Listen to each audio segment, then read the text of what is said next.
Our Society's leader, Bart Warden, will be speaking today.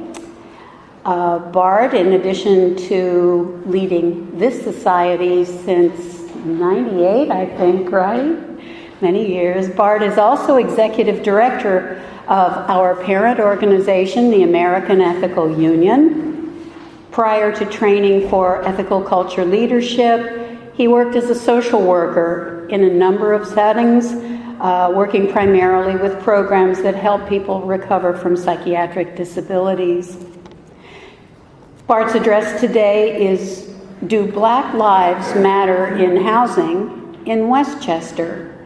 Please welcome Bart back to the podium.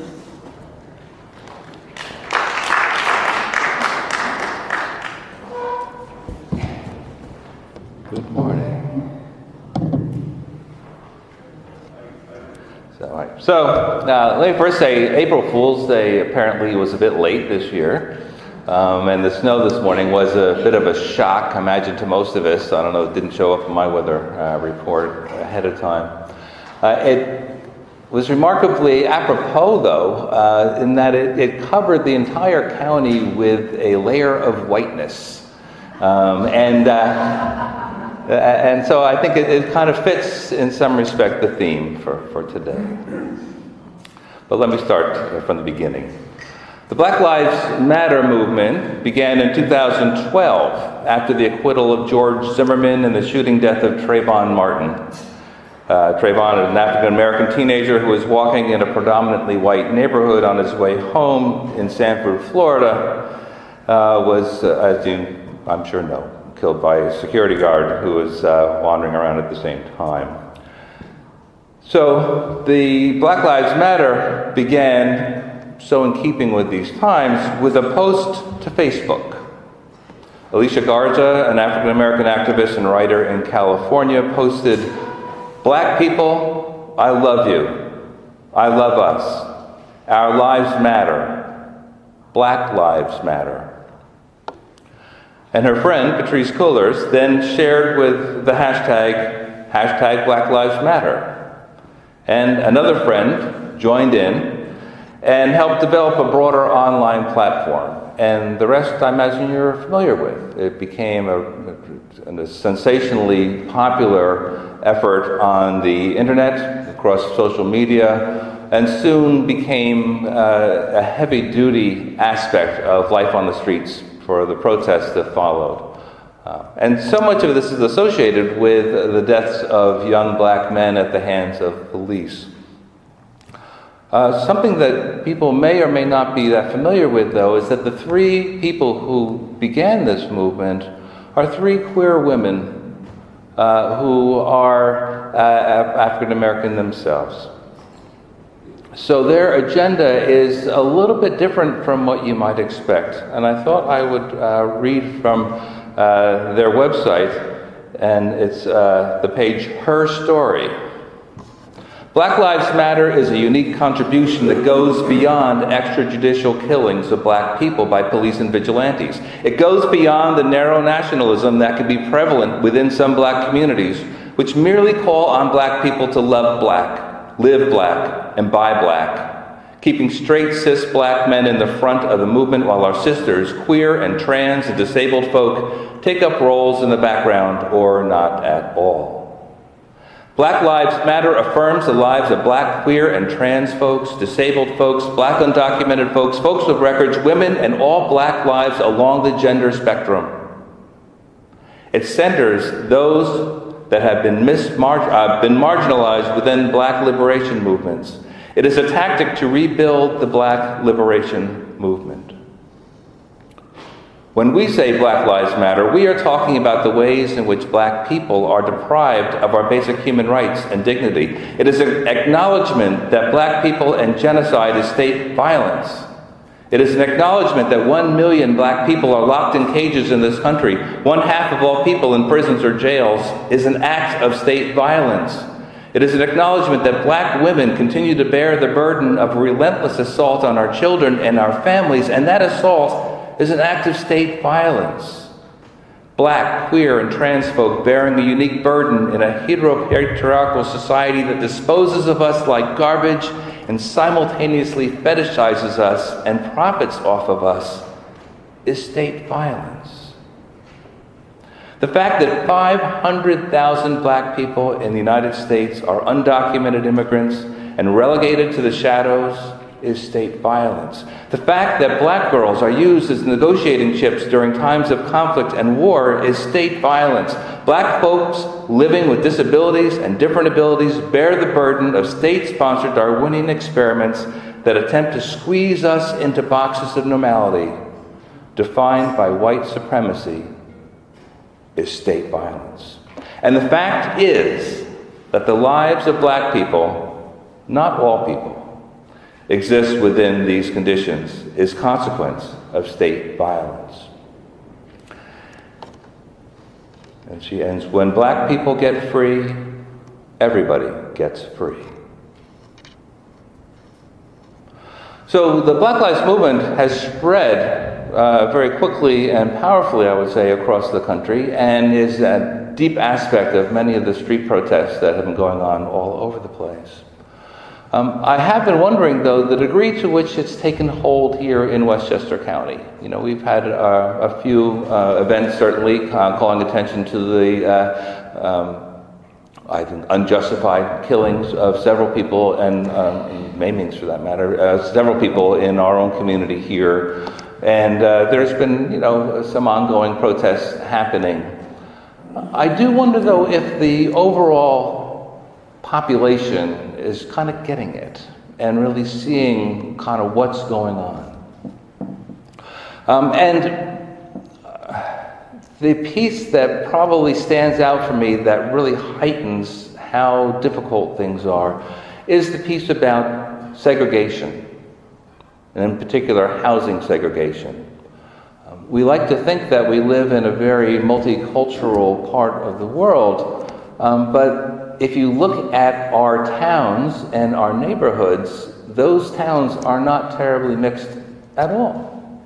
Very few of our localities have a real mixture of people of different color, for that matter. You know, I was reminded, probably 20, 25 years ago, we had a guest here who, at the time, lived in Larchmont, and he was an African-American man and a professional.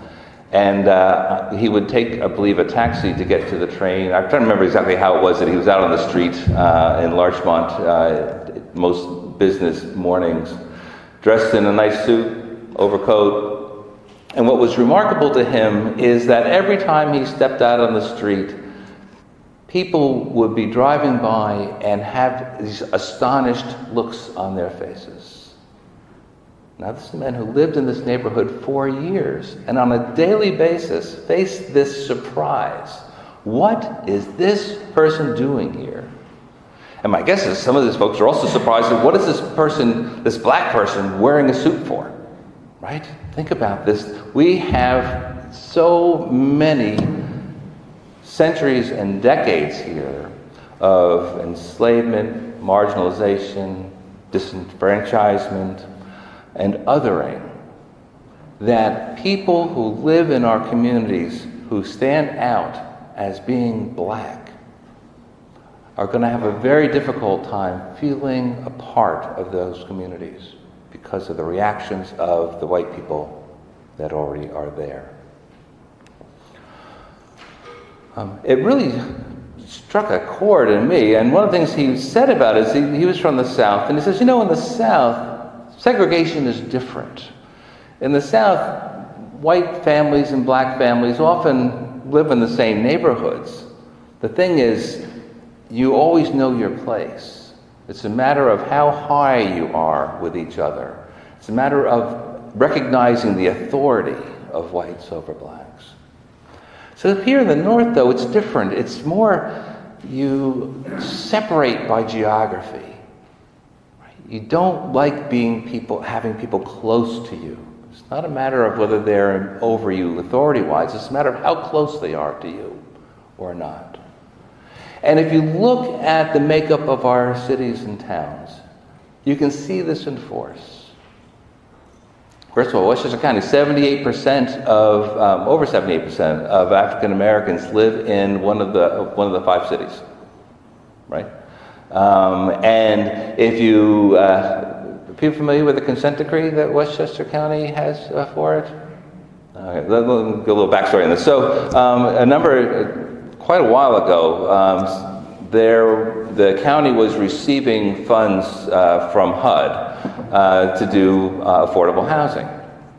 And one of the things that goes with it, one of the strings that's attached to receiving this kind of money, is the demand that you foster fair and affordable housing in places that don't have it. Right? So that you should be doing things to really help affordable housing be in towns that don't have any affordable housing. And in particular, you should be helping those towns that have restrictive zoning laws and other features that make it difficult to build affordable housing, that become known and reported on, and that that the county, who was receiving these funds, would seek remedies to those issues, those barriers to having more affordable housing. With the idea that having more affordable housing would also help improve the racial disparity that was existing.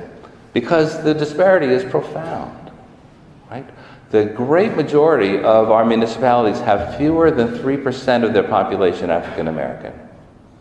And almost a majority have fewer than 10% African American, or 2% rather, African American within their communities. And the county decided not to really reflect on this racial disparity aspect of it and only focus on the economics and never really put in an acceptable plan about, saying that they'd really reviewed what was going on in the towns and that they were pushing back. And so a lawsuit was brought against the county, and when it was being looked at by the county attorney, I'm sure they realized that they didn't really have a very good chance at all of coming out the other side of that with a win, and so the county entered into a consent decree. So the consent decree started at 2009, I think 2009. And it says that the county needs to ensure that there's 750 units of affordable housing built in Westchester municipalities that don't currently have more than 3% African Americans living in their borders. And that they're going to continue to do these needs assessments, or these assessments of what's going on with the zoning, et cetera, to see and to push back on those towns and cities which are resisting the idea of affordable housing and not helping it move along. Now, of course, our current county executive has not really taken on this particular task with a happy vengeance. In fact, it seems to be going in the other direction. Remarkably, his town is one of the towns in Westchester that's actually going in the other way. They used to have more than 3% African Americans in Mount Pleasant. Now it's into the group that has fewer. So now there's this thing going on where there's units of housing being built, and there's the consent decree starting to run out. But there's major pieces of this decree that haven't really been responded to. And so there's a very good question as to what's going to happen. The likelihood, though, is that it will quietly fade away. Right? And why is that? The main reason is that the people living in the majority of these municipalities aren't so unhappy about the lack of affordable housing. Right? You have a little bit more unhappiness about there's no workforce housing, so my children who don't yet have a good income may not be able to get a place in town, or firemen and policemen and teachers, that sort of thing. But in terms of affordable housing, for that housing for people that have less well-paying jobs or maybe on public assistance, there's very little interest in that kind of housing coming into the various places where actually we live. I moved to Ossining on the grounds that this was one of the few well-integrated areas of Westchester County. And that basically has been true. They're right around the county average if you look at the village and the town together in terms of the population of African Americans and others. The thing is, I wound up getting a place in the town outside of the village. And the town outside of the village is very much like other aspects of Westchester. So I have mostly white neighbors, and my kids went to school with mostly, certainly a mixed school, but if you looked in the cafeteria, you would see different pools at different tables, based by, kind of sorted out by color. And in fact, when there were efforts to build housing in our part of the world that were for affordable housing reasons, right next to me, as a matter of fact. No, actually, this wasn't affordable. This is regular housing. But I was resistant to the idea of my neighbor property, which was vacant at the time, being filled with clustered housing that would, make for a bit more of a crowding in my nice little neighborhoods. I get it. I get that there's a tendency to say, we shouldn't have it here. We have a nice neighborhood already. Why would we want to make these changes? I think we need to make these changes. We have participated in a system of white privilege that has made life very difficult for so many people and made it so difficult for people to move forward. So I'd like you to ask yourself the first question, which is the biggest reason people don't get to move into other municipalities that they might be interested in is that the properties are too expensive, right? Why should that be the key barrier? Right? How do we get to a place where having enough money is the only thing you really need to demonstrate in order to live someplace?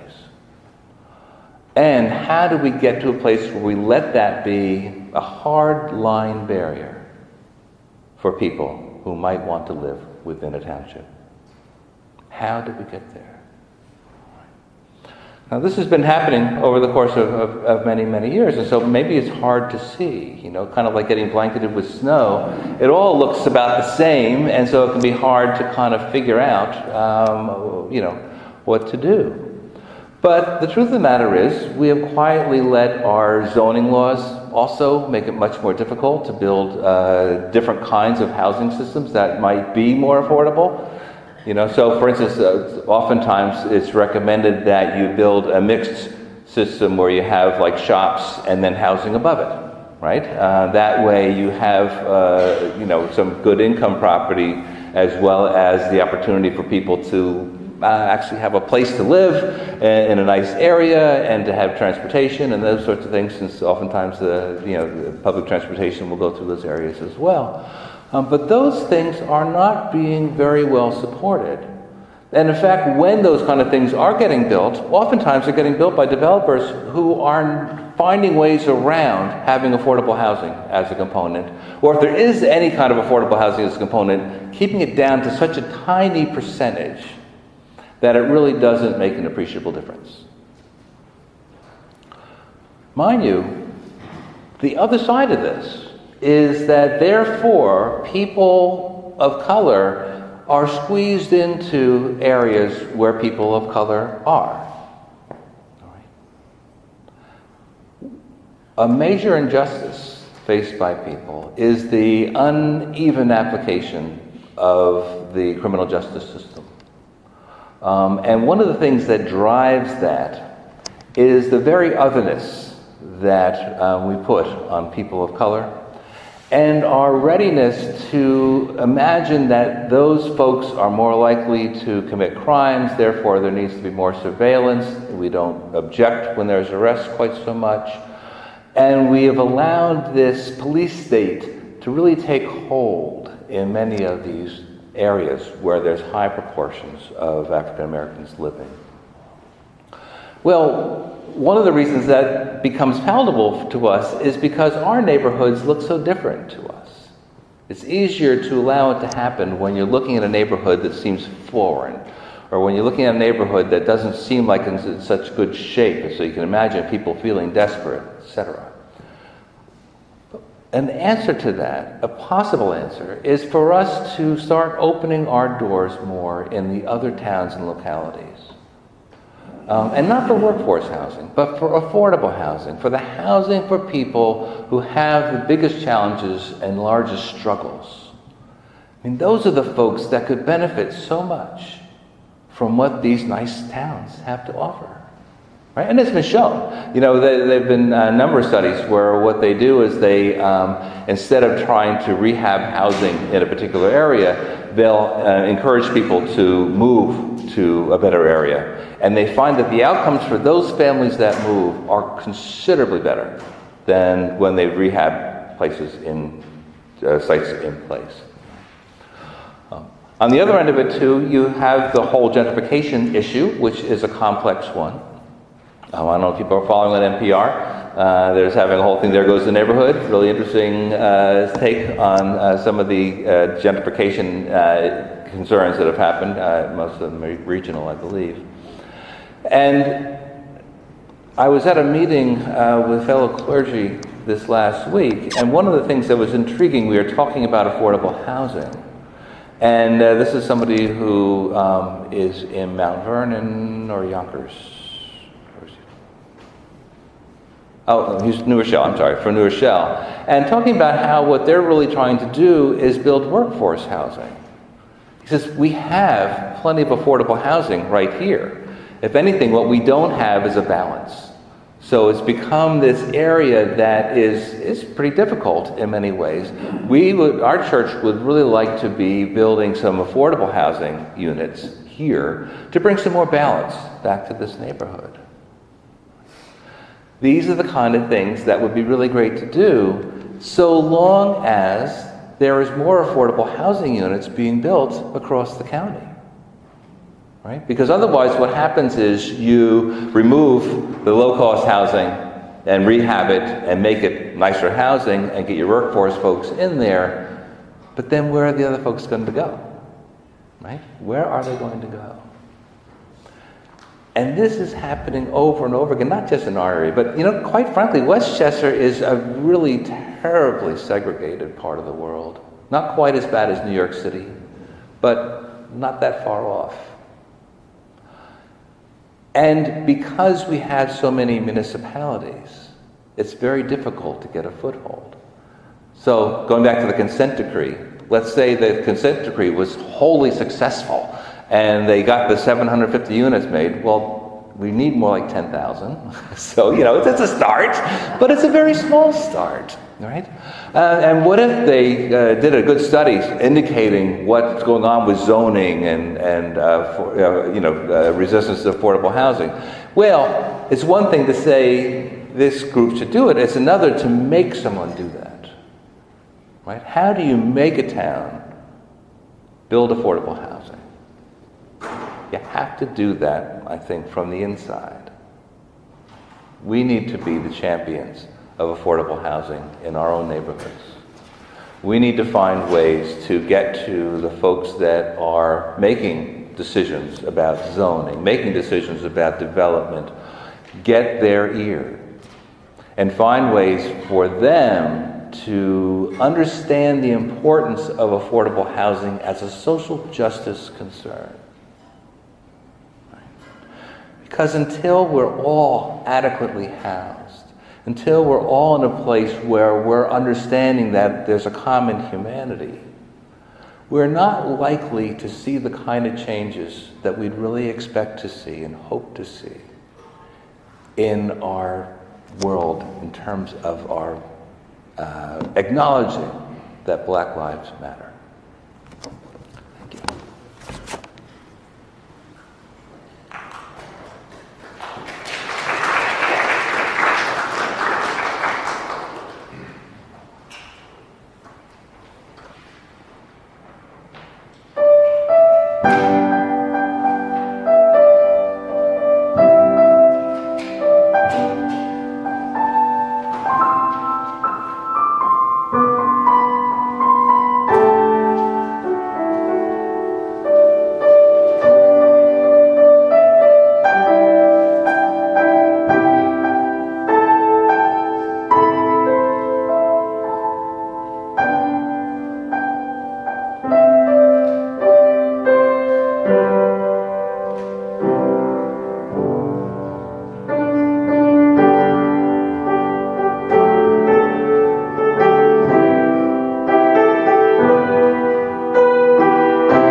arrangement, we will rise that really is beautiful.